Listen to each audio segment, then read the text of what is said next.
여러분 안녕하십니까? 이충건입니다. 오늘은 2024년 올해 노벨 경제학상에 국가는 왜 실패하는가의 저자인 데런 에서모글루 교수와 사이먼 존스, 제임스 로빈슨 등 3인이 공동 수여했는데 이들 교수는 대표적인 지한파이고 선정 이유에 대해서 말씀을 드리겠습니다.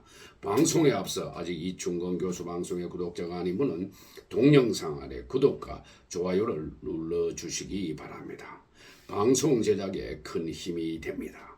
2024년 노벨 경제학상은 국가 간 빈부격차 등을 통해서 국가의 성공과 실패의 원인을 분석한 데런 에서모글루, 사이먼 존스, 제임스 A. 로빈슨 등 3인에게 돌아갔습니다. 이들은 국가 간 불평등을 연구하는 과정에서 한국의 성공적인 경제 발전에 주목하는 등 우리나라와도 인연이 깊어 지한파로 꼽히기도 합니다.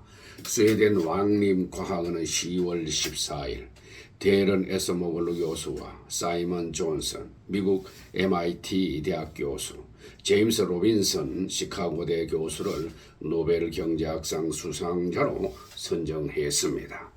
스웨덴 왕립과학원은 제도가 어떻게 형성되고 국가의 번영에 영향을 미치는지에 대한 연구를 통해서 국가의 번영에서 사회 제도들이 중요하다는 사실을 밝혀냈다며 이들의 공로를 설명했습니다.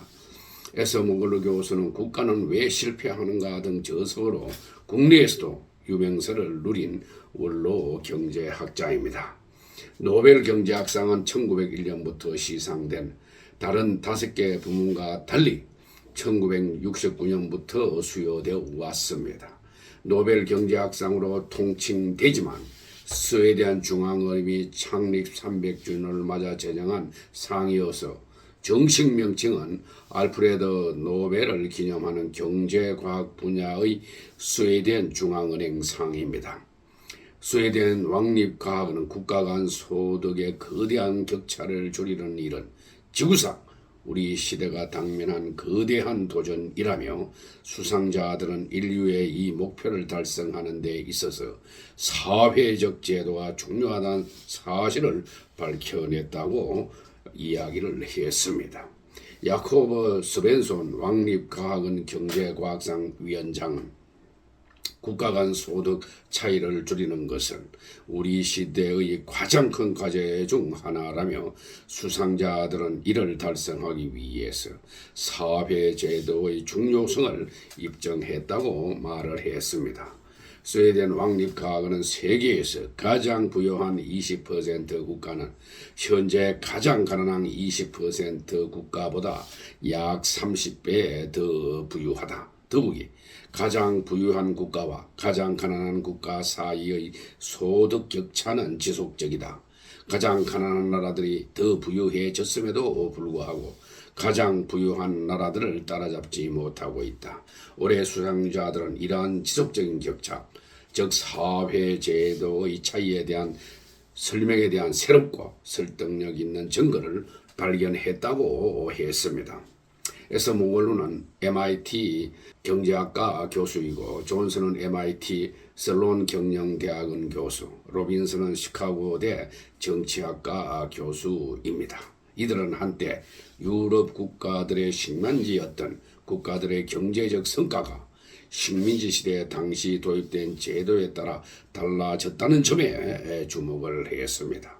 식민지 시절에 가난했으나 포용적 제도를 도입한 국가는 점차 부를 일구었고 그렇지 않은 국가는 여전히 가난한 상태로 남았다는 점에서 국가가 경제적으로 성공하려면 포용적인 제도가 뒷받침돼야 한다고 주장을 했습니다. 에서모글루 교수와 로빈슨 교수는 국내에서도 국가는 왜 실패하는가 등의 저자로 유명합니다. 이 책은 국가의 성공과 실패를 결정짓는 요인을 사회제도에서 찾았습니다. 특히 남한과 북한을 예로 들어가면서 정치적 선택의 중요성을 역설하고 있습니다. 남한은 포용적 경제 제도를 선택했지만 북한은 착취적 경제 제도를 고집해서 국가의 실패를 맞았다는 설명입니다. 이 책은 국내 정치권에서도 여러 차례 인용된 바 있습니다. 2022년 대선 당시 국민의힘 후보였던 윤석열 대통령이 밀턴 프리드만의 선택할 자유, 존 스튜어트 밀의 자유론과 함께 인생의 책 또는 젊은이에게 추천하는 책으로 꼽은 책이기도 합니다. 에스모글루 교수는 지난 2022년 KDI가 주최한 경제발전 경험 공유 사업 성과 공유 컨퍼런스에서 평화와 경제적 번영의 근간으로서 포용적 제도와 민주주의를 강조하며 이를 성취한 국가로 한국을 꼽기도 했습니다. 존슨 교수는 세계 2차 대전 이후 한국은 매우 가난했고 독재 정권을 거치기도 했다. 라면서 그러나 시간이 지나면서 한국은 민주화를 시도했고 경제가 발전하기 시작해 현재 한국의 경제는 다른 나라에 비하면 정말 놀랍다라고 말을 했습니다. 그는 그것이 우리가 고민해야 할 방향이라고 생각한다라고 이야기를 했습니다. 존슨 교수는 부인이 한국계 미국인으로 알려져 있고 1997년에서 98년에는 한국에서 근무한 경험도 있습니다. 에스모글루 교수는 남북한은 분단되기 이전 비슷한 수준이었지만은 서로 다른 제도 속에 시간이 지나면서 차이가 벌어졌다라면서 현재 남한과 북한의 경제 격차는 10배 이상이 됐다라고 말을 했습니다. 이어 그는 한국 경제는 민주화 이후 성장 속도를 내고 더 건강한 방식으로 성장했음을 알 수 있다라고 했습니다. 이어 에스모글루 교수는 다만 현재 한국은 여전히 대기업에 의해 지배되고 있다면서 이런 일부 혜택과 비용을 가져오고 있다라고 말을 했습니다.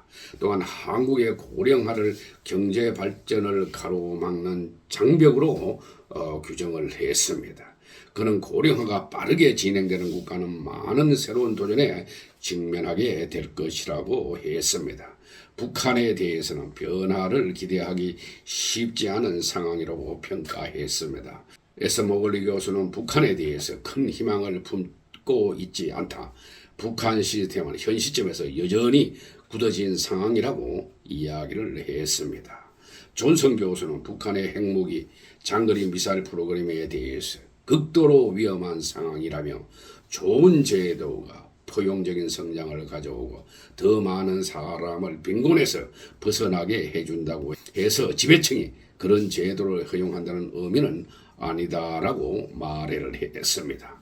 존슨 교수도 트럼프 전 대통령이 대선 패배를 인정하지 않음으로써 미국에서 자리 잡은 제도들이 압박을 받고 있다고 지적을 했습니다. 존슨 교수는 트럼프 전 대통령이 대선 패배를 인정하지 않음으로써 미국에서 자리 잡은 제도들이 압박을 받고 있다고 지적을 했습니다. 존슨 교수는 대선 불복은 산업화 세계에서 내가 목격한 것 가운데 가장 우려한다라고 생각을 했습니다. 11월 5일 대선은 미국 민주주의의 가장 심각한 압박 테스트라고 말을 했습니다.